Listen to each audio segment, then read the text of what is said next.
Hello दोस्तों, hashtag Bharat GS research centre में आपका स्वागत है।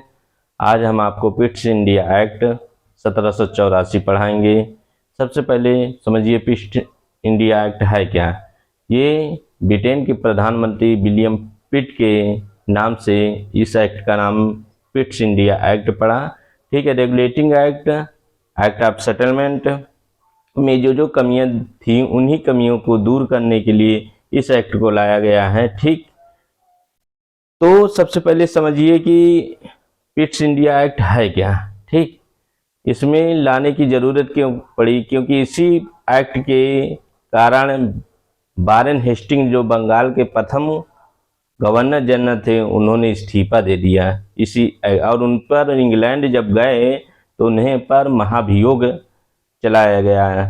एक कानून होती है जिसका अगर ये महाभियोग साबित हो जाता है तो उन्हें दंडात्मक कार्रवाई का सामना करना पड़ता है। ठीक, तो सबसे पहले देखेंगे कि आप कंपनी पर और ब्रिटिश पार्लियामेंट का दबाव बढ़ने लगा, और उसी दबाव में सबसे पहले बोर्ड ऑफ कंट्रोल, कौन सा बोर्ड ऑफ कंट्रोल, नियंत्रण बोर्ड की स्थापना की गई। किसकी? नियंत्रण बोर्ड, 6 सदस्यीय नियंत्रण बोर्ड की स्थापना की गई। और इस नियंत्रण बोर्ड में की अध्यक्षता जो है ब्रिटिश पार्लियामेंट, कौन? ब्रिटिश पार्लियामेंट का एक सदस्य करेगा, कैबिनेट मंत्री, यानी कैबिनेट मंत्री करेगा सीधा से सीधा। ठीक है, अध्यक्षता।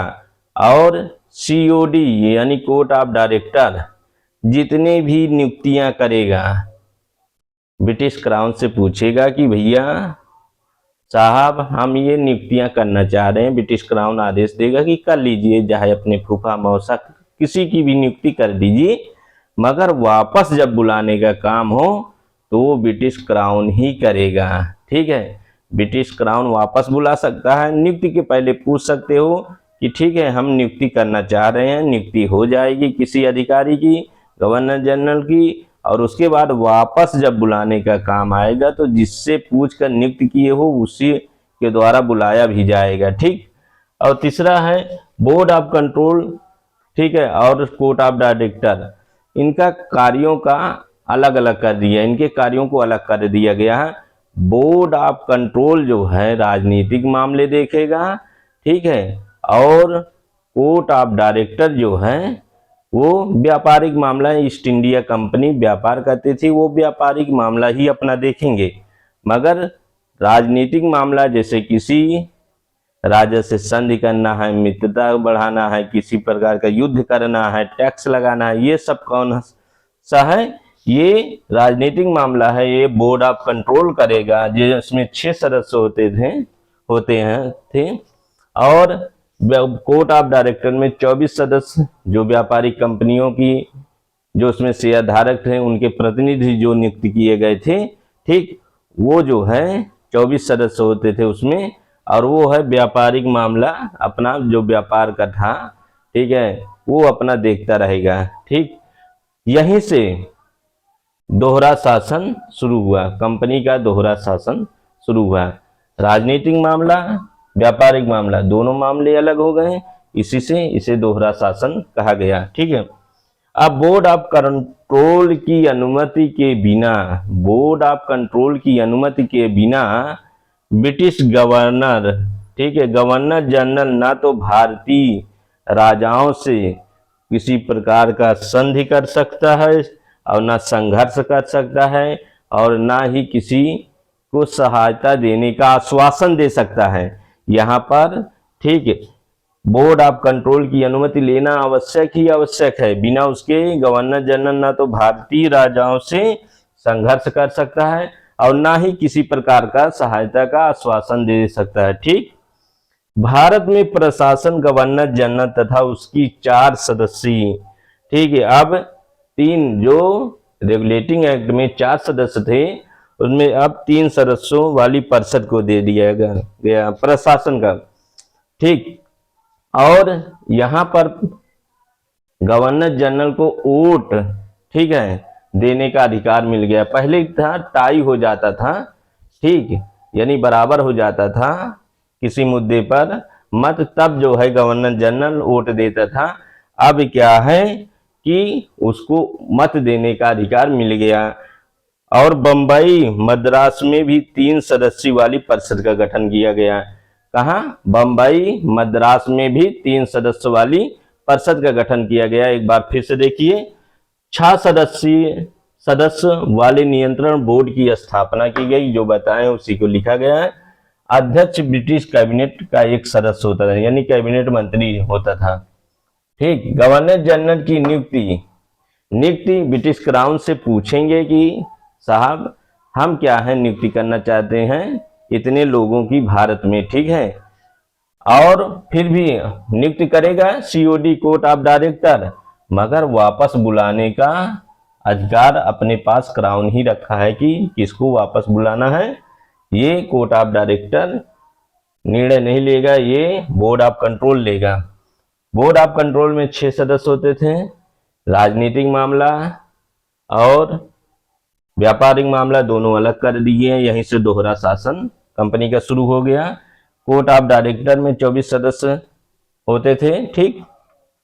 बोर्ड ऑफ कंट्रोल की अनुमति के बिना ब्रिटिश गवर्नर, ठीक है, ना तो भारतीय नरेश से संघर्ष कर सकता है, ना ही किसी को सहायता का आश्वासन दे सकता है। ठीक। भारत में प्रशासन गवर्नर जनरल और उसकी 4 सदस्य, अब 4 सदस्य के बजाय 3 सदस्य हो गई। ठीक है, सदस्य वाली परिषद को दे दिया गया। ठीक। और गवर्नर जनरल को मत देने का अधिकार भी प्राप्त हो गया यही एक्ट के द्वारा। और बंबई मद्रास में 3 सदस्यों वाली परिषद का गठन किया गया। ठीक। 3 सदस्यों वाली। और यही भारत में जो कंपनी के क्षेत्र हैं उनको पहली बार ब्रिटिश आधिपत्य क्षेत्र कहा गया। जो कंपनी की जहां जहां शासन करती थी, कलकत्ता हो गया, बंगाल, मद्रास, बंबई, इसी को पहली बार पहला शब्द ब्रिटिश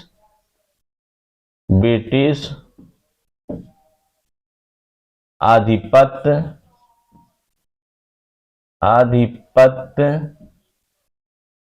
राज्य कहा गया।